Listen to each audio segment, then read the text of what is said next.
in qualitative research for quite a number of years now, been giving a lot of trainings in the Philippines. And this year, I have a very strong interest in ethics in qualitative research. I'm not an expert in ethics, although I have published quite a number of articles and things in the qualitative research, but I'm just interested in it, so I believe we're going to learn together. So I'm going to go through this rather quickly so that I can leave some time at the end for questions. So let's quickly start with this and go to the plan first. We're going to start with the definition, then from there look quickly at the importance of ethical practices. Then we go to what I had promised before data collection. What do we need to think about during data collection, after data collection? What should we be watching for as far as ethical practices are concerned? The thing is that in qualitative research, we have the tendency to deal with more ethics, I think, more ethics in a quantitative research because we deal directly with the people on a very personal level, unlike quantitative research where we try to be as impersonal as possible. In qualitative research, we are very much personal. We interfere with the people's lives. And then I'm going to start to end with final notes. And right after that, I will briefly talk about ACRA, the organization that I'm leading. In fact, this is the organization that we are partnering with together with our partners in Portugal to launch this webinar. So the definition, I just went to Merriam-Webster, very well known. Wanted to know what is ethics. And according to Merriam-Webster, it's a discipline dealing with what is good and bad and with moral duty and obligation. Basically, that is what we'll take for the definition that we have for tonight. Today's focus is the best ethical practices in qualitative research specifically. That's what I'm focusing on. So why do we need to talk about ethical practices? We need to protect participants, the researchers, the research setting, the affiliated institutions or organizations that we work with. Whenever we undertake a research, we need to make sure they are protected.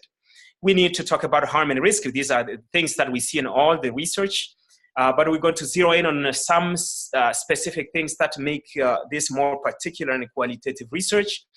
Moral decision throughout the study. We need to kind of think about this before, during, and after the data collection. As we have learned in research, we need to focus on a greater good. And one of the best ways to know this is to talk about ethical practices and to have ethical considerations in our proposals and all our research when we undertake that. I want to believe that ethical principles, ethical practices are more of humanizing the participants. I think that if you didn't mind much about humanizing our participants, we wouldn't mind much about ethical practices. We want our participants to be considered with respect and dignity. And of course, we have voluntary participation, privacy, and confidentiality. All these things are part of ethical practices. This is a common knowledge, and we're just looking at it only from qualitative research. And one thing, when we look at it from qualitative research, when we do all these things, they increase the trustworthiness of our study, which we know as validity and reliability in quantitative research. We cannot talk about trustworthiness and fully unless we had serious consideration and ethical practices. Indeed, trustworthiness of a research study heavily depends on the ethics of the researcher and the methods that the researcher is using. This is according to one of the newest publications, names very well known in qualitative research. Unfortunately, for better or worse, the trustworthiness of the data is tied directly to the trustworthiness of those who collect and analyze data and their demonstrated competence.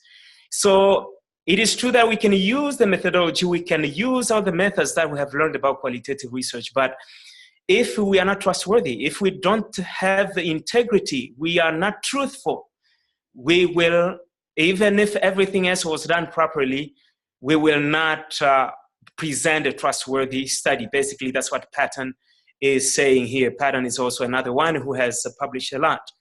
Integrity in planning and implementing the planned methods is very, very important when it comes to ethical considerations and qualitative research.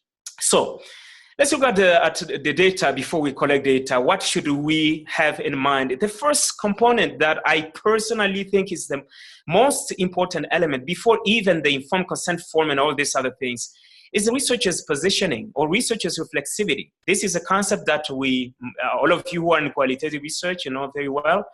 It's the critical reflection by the researcher regarding the assumptions, his or her assumptions, worldview, biases, theoretical orientation, relationship to the study that may affect the study. I usually don't like the word investigation in qualitative research, but I just use the direct quote, so I will just keep the word investigation there. So when we state our biases, our past experiences, our belief system, our values, even our academic training, background, that may have an impact on the study.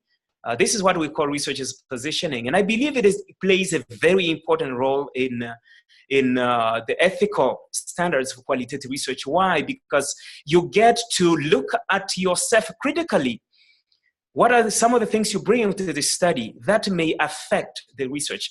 So writing them down ahead of data collection, even when we are conceptualizing the study, can really help us prevent leading the study based solely on our bias. It is true that in qualitative research, our bias is part of the qualitative research. We embrace our bias, as we know it very well in qualitative research, but we don't allow the bias to take the front seat. And that is the reason why we need to state the researcher's positioning. All the common ERB requirements must be in place, such as the proposal, including the ethical considerations, and the full methodology must be considered before data collection. Your institution and organization approval must be given. This is common to all research. The informed consent must be obtained. And of course, if you look at most Western countries, this is written by default. It is written. But we will acknowledge that in qualitative research, a lot of qualitative research is done in places where people do not know how to write. And so in that case, we get oral approval or not informed consent that is oral instead of written. The other thing that we find in qualitative research that is not in quantitative research is a non-disclosure agreement. Whenever we have focus group discussions, we need to have non-disclosure agreement. That means in addition to the informed consent form, which gives the participant the information and the rights that they have and the risks involved in the research, if we're going to conduct focus group discussions, all the members of the focus group discussion must sign the non-disclosure agreement because it is possible somebody who participates in a focus group discussion that they will disclose the information to the public, and that will be the liability of the researcher. And so it is very important for them, for us researchers, to get another form that they will sign so that they will keep the information confidential, the information that they hear from their peers in the focus group discussion. And of course, we must get all needed permissions. In qualitative research, we talk about gatekeepers. If we're entering a community, we need to get permission from those gatekeepers and so on. There's a long list of issues that Patton came up with. I'm just going to go through this quickly. These are things that are common in most research purpose of the study. Reciprocity, meaning we need to state clearly to the participants what they get in return. It may not necessarily be monetary incentive, but what do they get? Maybe they get to have their voice heard. That would be a reciprocity that is involved here. Or maybe somebody is going to get something, maybe as part of the study, as outcome of the study. The researcher is going to have a seminar in the community or in the school where the study is conducted. So this is what they will get in return. It is important to talk about that. We have the promises must be kept. Risk assessment, we need to state that in the informed consent form. Privacy and confidentiality, this is a common thing. Data access, we need to think about data access, how we're going to access, and who owns the data. By default, the participants own the data. If they tell us, I want this to be removed from there because they own the data, we will have to remove that from our research. Interviewer mental health, this is something that is not mentioned very often in literature. But basically here, they're calling for the participant to be mentally healthy, to undertake qualitative research, because it takes a lot of emotional stamina from us when we're conducting qualitative research. Plus, we need to be emotionally balanced because sometimes we may be interviewing people on sensitive issues that will be emotionally affected. Ethical advisor, in this case, we have ERB, for example. Data collection boundaries, we must make sure and make it clear what will be collected and why it will be collected. And then the methodologies that will be used and the ethical practices that will be used. And then we need to think about both the ethical issues and legal issues. In some cases, we may have something that is legally right, but ethically wrong, or ethically right, but legally wrong. And so these are things that depend on the culture and the country where you are. These are things that people have to think about. We need to think about the protocols, the checklists, and the factors that will be involved. For the interviews, we need to prepare interview protocols so that we not waste people's time, or the participants' time. And I'm going to come back to this interview protocol in a minute. Observation checklist, so that we know what we're looking for. We try to determine how we're going to record the data we get from the documents or from the observations. And if we're going to collect data, we may want to look into the research tools that we're going to use, such as devices for audio recording, video recording, and the photo taking. And coming back to the interviews, I have come up with something that I call interview matrix. This is something that I just developed. I just came out in a book I just published late last month. It's on student advising in qualitative research. I discovered that with my students sometimes, and I think we all go through this, not just the students, where you'll have your research questions, and when you have your interview questions, they are not very well aligned with your research questions. Either they are collecting some data that you don't need, or they are not capturing fully the research questions that you have. And so I came up with this concept of interview matrix where, to help the students, even myself now I'm using it, where I will have the research questions in one column, and then on the other column, I'll have the actual interview questions. So basically the interview matrix, just like the triangulation matrix, it will have two columns. One for the research questions, and next to that immediately the actual interview questions. The purpose is to have all research questions covered and to make sure there's no off-topic interview question. I have an example here that I have prepared. Here I have research questions. Usually, of course, we know research questions are stated in the third person. And I'm interested in maybe something like smoking. How do people develop smoking habits? Second research question, what are the effects of smoking? Third research question, how do people overcome smoking? So here in the first research question, I have 3 interview questions that are directly linked to the first research question. And here they will be stated in the second person. So here I have something like, how old were you when you started smoking? How did you start smoking? What 3 to 5 major factors played a major role? So these 3 interview questions, you see they're directly linked to the research questions. So I'm not going to collect data that is unrelated to the research question. The second one, what effect did smoking have in your life? What common effects of smoking do you know? Again, they are directly linked to the second research question. How do people overcome smoking habits?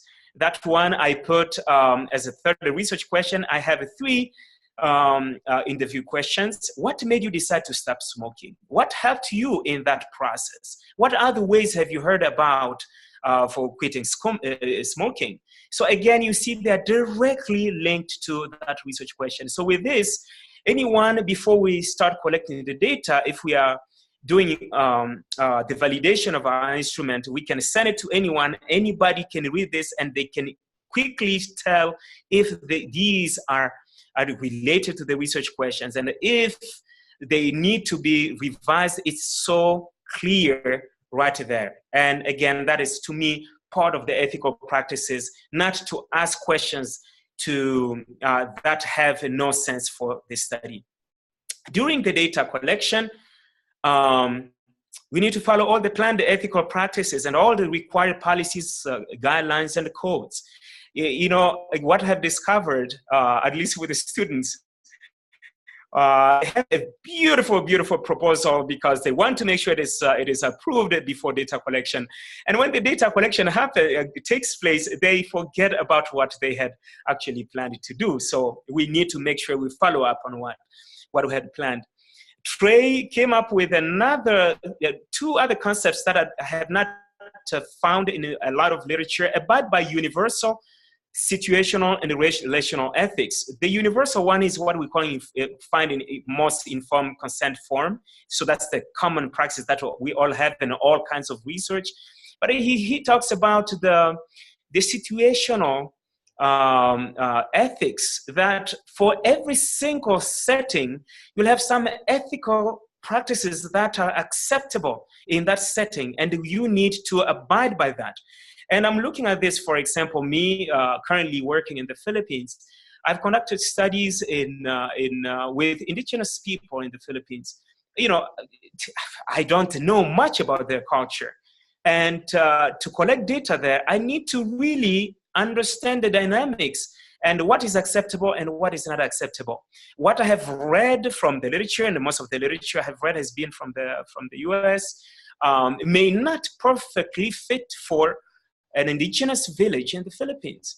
And so I need to adapt to the situational reality of the Philippines. And then the other one is the relational ethics, that we need to do what we have to do to keep a positive relationship when we're collecting data from the participants. So whatever is culturally acceptable, to have a positive relationship, that is part of our obligation, ethical obligation as qualitative researchers. We need to be culturally sensitive. We need to talk less, listen more, and stay focused, because otherwise we'll be digressing, or we may not capture what is happening, or people may actually discover that we're not listening and they feel disrespected. Avoid developing intimacy or getting involved in local politics. There has been reports of researchers, qualitative researchers, renowned qualitative researchers who developed intimacy that they got actually sexually involved with participants. This is documented in qualitative research scholarship, and it is something that we need to be very careful about, because when people start sharing, we tell them we keep the information confidential. There's nobody who will ever know about what they are going to share with us. Some of the people may find this as the only opportunity they have ever had in their life to share private matters. And this can lead to very intimate relationship that may lead to other things that are unethical. And so we want to avoid that. Same thing with the local politics that may get somebody hurt emotionally, spiritually, and physically. We need to be away from that. Show interest and respect to all the participants, even those who don't know how to read and write their names. It doesn't make them less important simply because they don't know how to read and write. We need to treat them with the highest respect that you can. Don't take advantage of your participants simply because they don't know what is expected from us as scholars. Doesn't mean that now we have the right to do things that are unethical. We need to not to take advantage of them.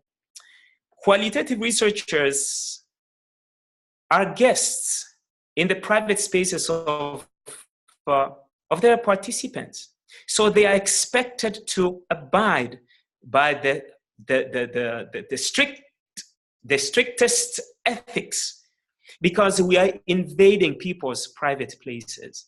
We do this more than we do in quantitative research. In quantitative research, and what we learned in most of the research classes that most of us took, they will tell you, okay, just come, distribute the surveys, and then they put the brown envelope. I don't know why it has to be brown, but I remember reading this brown envelope several times, and we just put it in front on the table. So whenever you finish, you just put it there. I will be outside, and when everybody's done, I will come, or the last person, you can come and give me the envelope. In the qualitative research, we are directly involved in people's private spaces. And here, we're not talking necessarily about a bedroom. We're talking about having a one-on-one conversation. And so we have to follow strictly the ethical standards. After data collection, we need to remind the participants that we promise to keep the information confidential. And part of this is to remove all the identifiers from the study. Reinstate anyone emotionally affected. If somebody has been emotionally affected because they had emotional trauma, stress, as we're recalling what they felt during a traumatic experience. And now that we're interviewing them, they felt that, again, they had emotional stress. We need to reinstate that. We are actually required to have a counselor who can reinstate them emotionally. We need to withdraw from the research setting with the least disturbance possible, not to disturb people. Back up all your data, because unlike quantitative research where we can ask people to fill up the form again, in qualitative research, I cannot ask somebody, hey, I lost my recording. I'm going to interview again. I'm going to go through the same questions again. It just can't happen. We cannot do that. Back up all claims with relevant data so that you are representing correctly the voice of the participants. Conduct member check so that the participants can check what you have come up with and see if you capture it correctly. Remove all identifiers for confidentiality's sake. And one thing with this one, the challenge we face with this is that when you are doing like single case studies or narrative inquiry, and the only person who fits the description that you have of this participant is only one person in the community.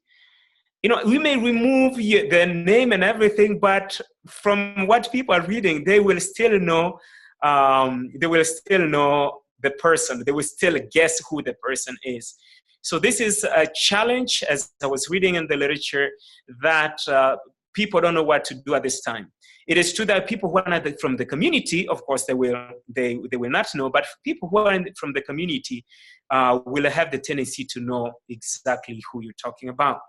And so this is something that before we, especially when we are interviewing somebody, like a single case study or multiple case study of 1, 2, 3 people, and they happen to be unique, that they can easily be identified. We need to think very, very seriously how we're going to handle the confidentiality. We need to analyze and report data truthfully. And this is one of the reasons why we talked about researchers positioning, because you have put your biases, you have written them down to make sure that you are not only presenting things that agree with your bias, but that you are presenting the data as it came. You need to share findings with the participants. You need to conduct a peer review from other colleagues or other researchers, other scholars, so that they can see if you have done everything ethically.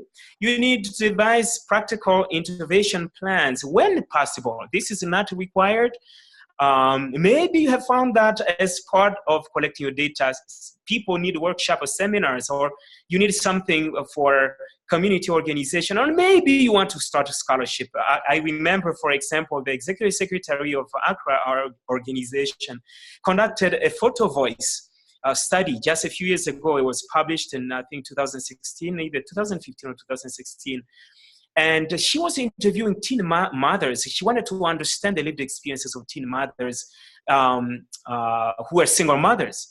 And as part of this, as part of her photo voice, they have to take pictures and they have to have a photo exhibit. And as part of that, they have to bring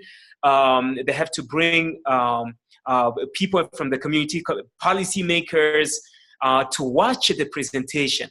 And at the end of this presentation photo exhibit, which was part of the data collection, the community leaders, they actually decided to start a scholarship for these teens, because for the first time, they found that they understood the challenges that these young ladies had been going through, and they had not fully understood it better.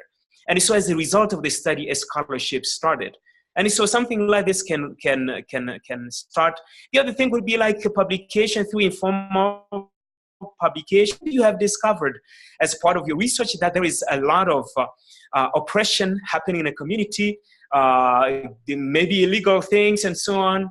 And maybe you find that you can report this in the newspaper without identifying yourself or things. Something to improve the life or save the lives of people in the community. If you feel this is one thing you want to do, then it's good to do it. Decide what to do about illegal activities encountered during the study. This is a point of discussion, argument, and between the different scholars. Some say you should just leave it as it is, and others say you should report. The majority believe if it is something that is not life-threatening, we should not report it. But if it's something that is a matter of life or death, we are under obligation as researchers to save life, because life is sacred. So we have three important dilemmas. First one is to know when and how to intervene. This is something that you will have to deal with depending on your culture and your legal system in your country. It is nobody has come up with exactly what you should do and what you should not do when you need to intervene in certain situations. Others believe that most of the literature on ethics generally supports a non-interventionist position, that we should not intervene at all. But according to Taylor and Bogdan, but this is also unethical, that you as a human being, you see something that is wrong, that is affecting dramatically the lives of human beings, and you decide not to do anything simply because you're a researcher. So these are dilemmas that I have no answer to. Even other people are struggling with this. And the other one is ethics in online social media. Ethics in online social media, where you want to collect data using Facebook postings, Twitter, and so on. Do you need to get permission from people? Some will say you should, but others will say it is a public domain. But those who say it's public domain, the other camp may say, well, listen, it's not really public domain, because if you're not my friend, you will not see everything that I'm posting. I have set up things so that only my friends can see that, or a certain group of people can see that. So this is still also a dilemma that is still out there that some of you can undertake. Final notes here, and then I'll go to Accra so that we can still have some time for questions and interaction. We need to be truthful and work with integrity. We need to show courtesy and humility, because when we come as proud people, proud scholars, I don't think that is ethical. We come as learners. We are interviewing people because we want to learn from them. So we need to come with a certain level of humility. We need to be culturally sensitive. We talked about that, and respectful. We have to have clear audit trail, in the sense that people should be able to document. I mean, they should see how we documented everything that we did, and see that we did it ethically. Do everything professionally and ethically as you can. Listen more, talk less, and learn more about ethics in qualitative research, because this webinar is just to get us started thinking the different things that are out there. How do we deal with this when we are conducting qualitative research?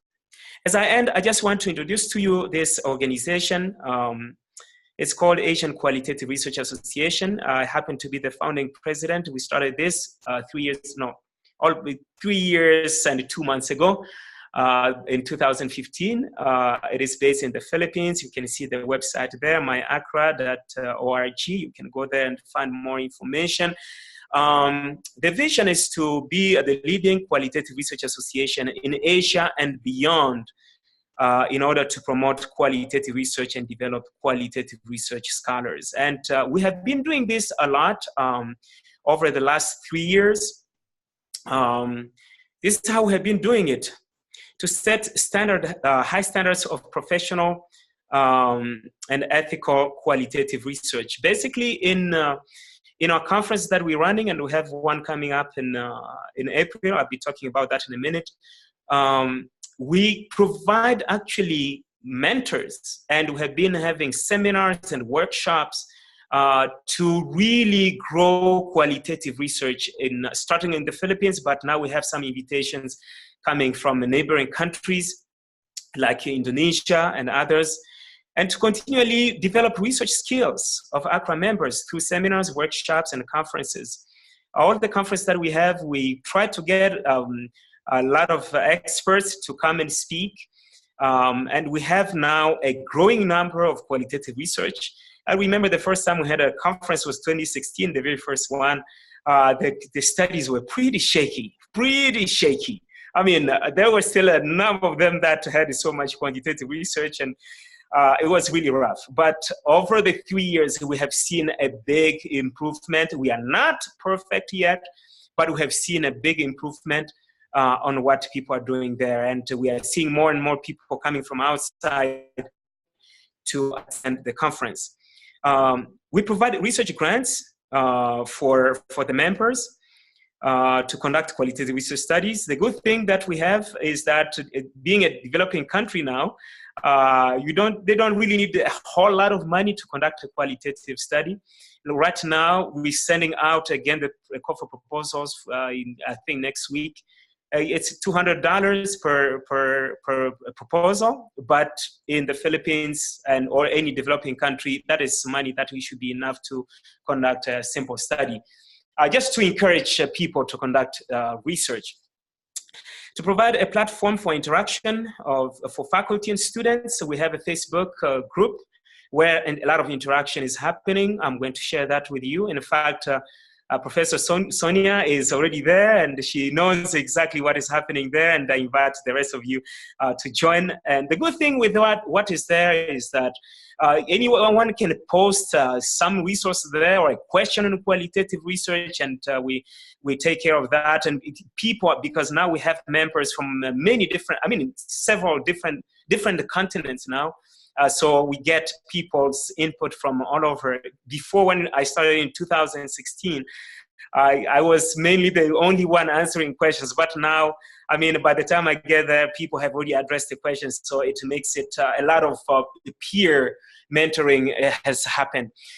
We promote dissemination of qualitative research through the assistance in scholarly publication. Just a year ago, we had 7 articles that were presented at our conference. We helped these researchers improve their manuscripts, and they were published in the qualitative report. And if you're in qualitative research, you know that the qualitative report is the mother of all qualitative research journals, because it was the first one to be published, at least in the United States, as a qualitative research journal. And just to have 7 articles published there in just one go, that was a big achievement last year, and we're very happy with that.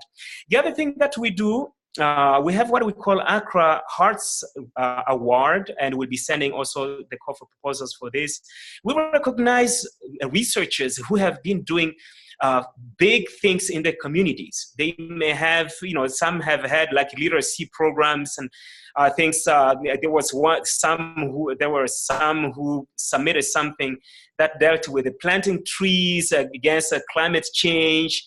I mean, all kinds of things. Some have been doing programs for the elderly in the nursing homes. Something that they just started for themselves without anybody pushing them to do it. And we ask people to submit their proposals, and those who are the best, we acknowledge them during the conference and give them some awards. Some of it is actually cash award to help them continue the good work they are doing in their community, because we believe Accra is an organization with a heart.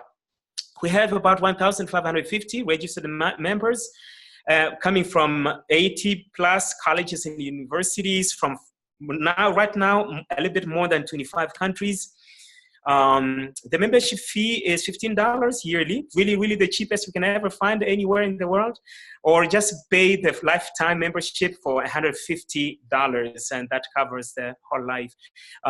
Basically, we decided to do this. We wanted to be a place, because qualitative research has not been really strong in many countries, in really many countries. And so we wanted something that is really affordable, that nobody will say no to that. They can, for this kind of membership, they have access to Accra events. All the events, they get discounts. Actually, the discounts are more than what people pay for their membership. Access to Accra's online resources. If you join at this time, all our resources are on our Facebook. But now we just launched our new website. The one you're going to access is the new website. Very soon, eventually, we start moving everything there so that it will be only accessible to the Accra members. Access to large network of qualitative research experts and materials. Possibility of becoming a speaker, trainer, or mentor of Accra. Mentorship on qualitative research by Accra experts. During the conference, we have mentors for every presenter. Every presenter, right after their presentation, we have an expert, somebody who has published and has really well known in qualitative research to provide feedback right there. And others can actually learn from that. And so at the end of the 3 days conference, everybody feels they have learned a lot. Eligibility to apply for Accra grants. If you become an Accra member, and the possibility of hosting an Accra event. And of course, there's a certificate. If you are outside of the Philippines, the certificate will be sent electronically. You just print it at your office. So to end, let me just briefly talk about the conference that's coming up. Actually, the deadline passed last December 31. But I talked to my team, my leadership team. I said that people who be attending tonight, or this afternoon, or this morning, wherever you are right now, we'll extend just only for this group, not for anyone else, up to Sunday, this coming Sunday, January 20. You can still submit, but don't send it to the flyer that we're going to send to you. Send it to my email address, because if it goes to the email address that you have there, it's going to be rejected. They're going to let you know that the submission has been closed. So it has to pass through me so that I'll be the one to forward that to to the evaluation committee. I'm going to share my email with you. The venue will be in a place called Cebu City. For those who have been to the Philippines, you may know where that is. It is a central part of the Philippines. It's a huge, it's the second largest city in the Philippines after Manila. And there are flights, international flights coming from outside going straight to Cebu. The dates are April 23 to 25, 2019. And here's the information. This information will be in the call for abstracts. I'm going to send this to Professor Sonia so that she can send it to your email addresses. As soon as we're done here, I'm going to send it to her. I think you have it, Sonia, but if you don't, I'm going to send it. I'm going to resend it. Basically, we need your title, the title of your work, the abstract. No, sorry, you'll have the title, your name, your highest degree, the institution of affiliation, and your contact, your email address, and your telephone number. The abstract must be 100 to 150 words, only qualitative research. It can be either a primary qualitative research study, or it can be a theoretical abstract. You want to talk maybe about you want to talk about data collection. We have innovative ways of collecting data. Or you want to talk about ethics in online settings, in the social media. I mean, all those would be great presentations. You don't have to collect data for that. You just read and prepare that, and you present that. It must include also a bio, a short one paragraph, 50 words maximum. And then you need to include your picture. If you are 2, 3, 4 people presenting together, you need to have the pictures of everyone, and each picture should be in JPEG format, and it should be at least 300 kilobyte.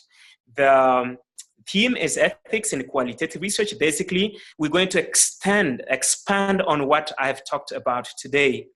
This is the email address you're going to use, accrapresident@aiias.edu. So that is the email address that you use. Don't use the one that will be in the call for abstracts, because if you do that, it is going to be rejected for sure. But if you send it to me, I'll be the one to forward that to you.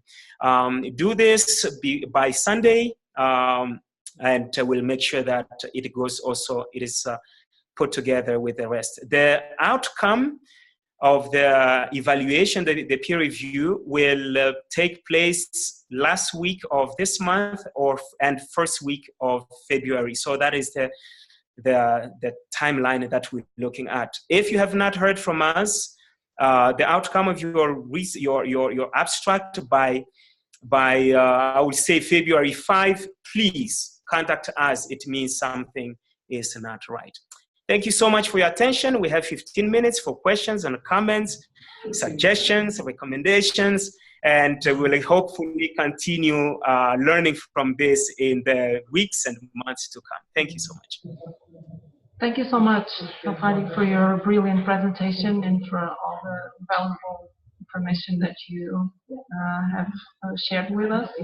I am sure some people have questions or comments, so if you want to drop your questions, now you can use the microphone, maybe it's easier, or you can write your questions. Oh, we have some questions already in the chat. Okay, I'm going to read them for you. Okay, Safari? Okay. Sure. Susan Baker is okay, I can see that here. Let me see. Oh no, I don't have the questions. No, I see only I have a question. Okay, just read them to me then. Is there a guideline standard for the use of NDAs for focus groups? For example, use NDAs only with vulnerable populations or sensitive topics, or for all focus groups, even if topic is not sensitive or personal? If there is any need for what? There was a keyword there you were talking about. NDAs. I don't know if Susan can use her microphone. Maybe it's easier if she interacts directly with you, or I will copy the question to the chat. If you can see the chat window, Safari, I will copy the Okay, let me go there. you. Okay, I will copy Susan's question. I think you can see Okay. it now. Is there a guideline standard for use of NDAs? I do not know what is NDA. Non-disclosure agreement. Oh, is there any guideline is a standard?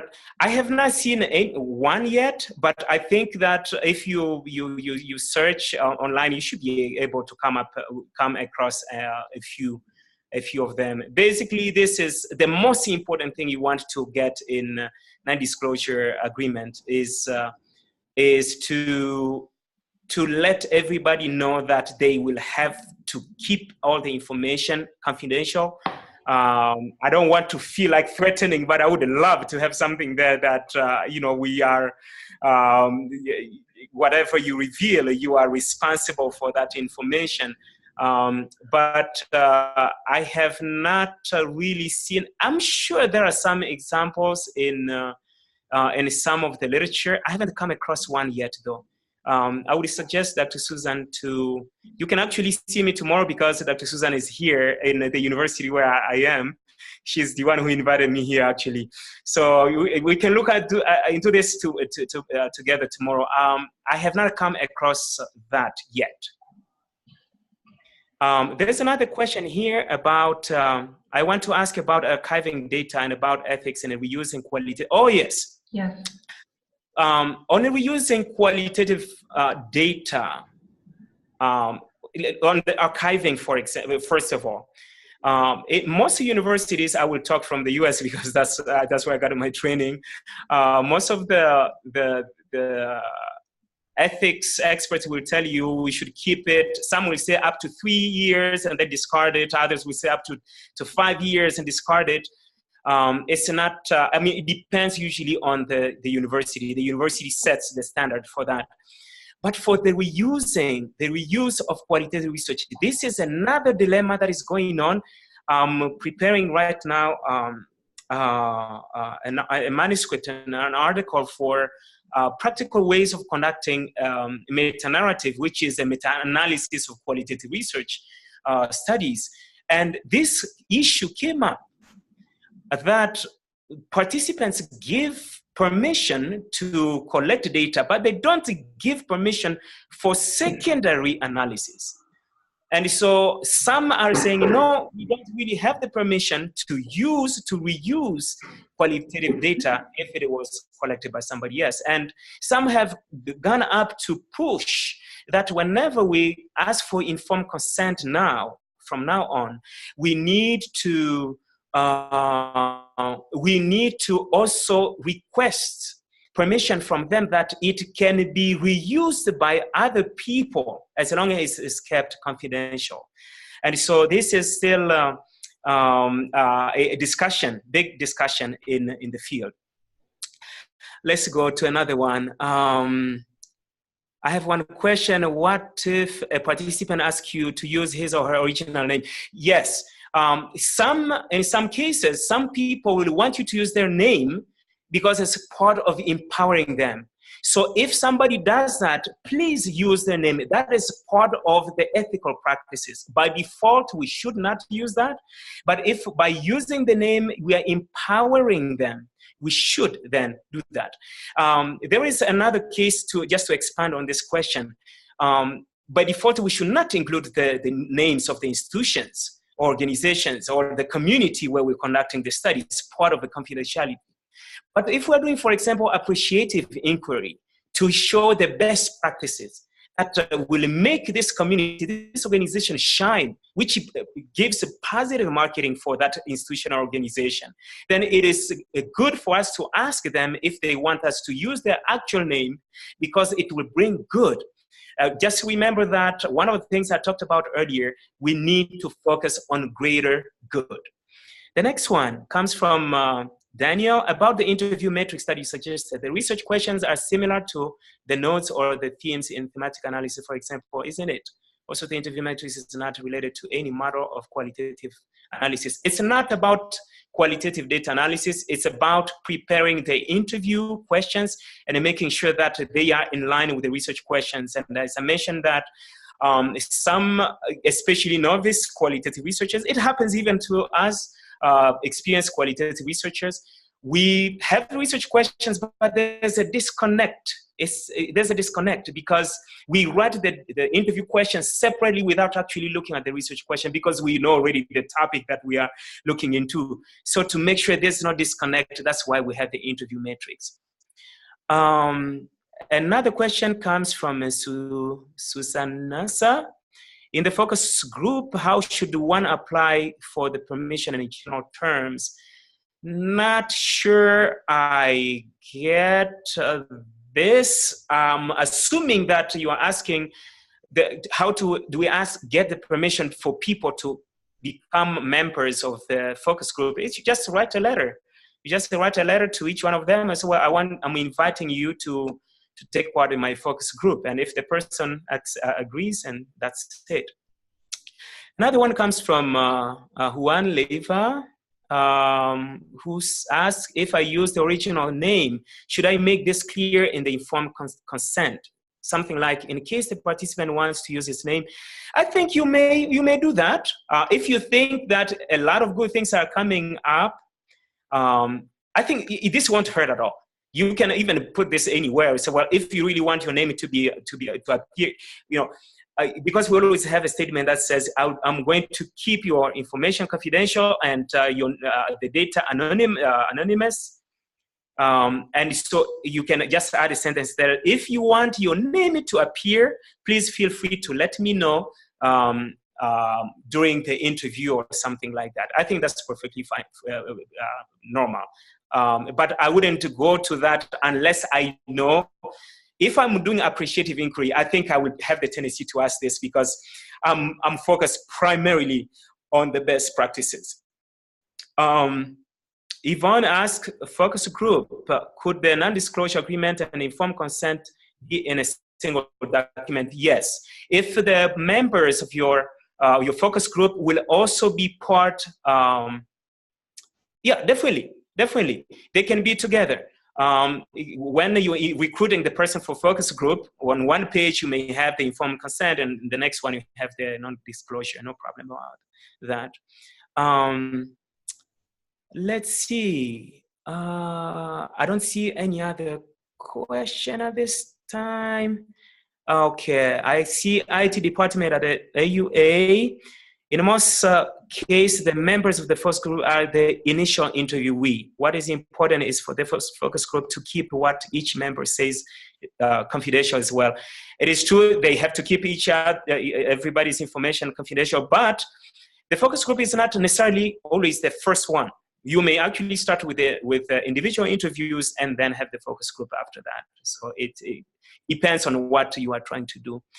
Another one, Lakshmi, how do you deal with sharing the findings to the participants when it's not possible? For example, when the participants are from very remote areas, don't have internet connection, it's not possible for the researcher to travel back to where the participants are. This is something I addressed in one of my books I published last year, that in this case, either because of a distance like this and no internet connection, or it is in a place where people don't know how to read and write.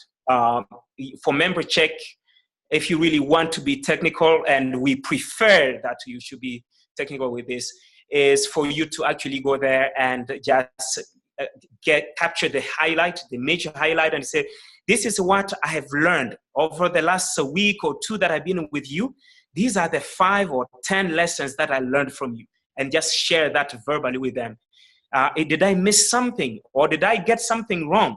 And they can give you the verbal feedback right there. Let's see. I think I don't see anything else here at this time. Do you have any other questions, Sonia? Or no, I think that was the last one. Okay. We still have a couple minutes. If somebody else has a question, you can speak, or you can just type it here. Either one will do. Yes, now it's the time for any questions. Thank you so much to all our attendees for their questions and their inputs. This is brilliant. I am sure many more questions will come up, yeah, please have your feel free to email me. Sure. Yeah, we, and for the we will share. Facebook group, I forgot to put it here. It's Asian. Just type in the Facebook Asian Qualitative Research Association. If you type that whole thing in, Asian Qualitative Research Association, or even if you put Accra there, I think it may show up. And then you just click join. When I get back to my room, I will accept that, and you will access everything. I will be sending to you, Sonia, the file immediately, and then you can share it with everyone on the list. Perfect. Thank you so much, everyone, for coming. I really appreciate that. I hope to see you in the Philippines, some of you, or all of you. It would be a great honor to have you there and to meet other qualitative research lovers. Thank you very much, Safari, for your brilliant presentation and for sharing all this knowledge with us, all this information. Thank you, everyone, for joining us. We hope to see you again very, very soon. Thank you. Safari, if you wish to add anything before we go? No, No. I'm done. Thank you so much, everyone. I really, really appreciate your joining. And please feel free to continue communicating with me. I'm no expert, but I think as we exchange ideas, we can continually learn from one another. For sure, for sure. Thank you so much. Bye-bye, everyone. We will see you soon. Bye-bye. Thank you very much. Okay, we'll see you. Okay, bye-bye.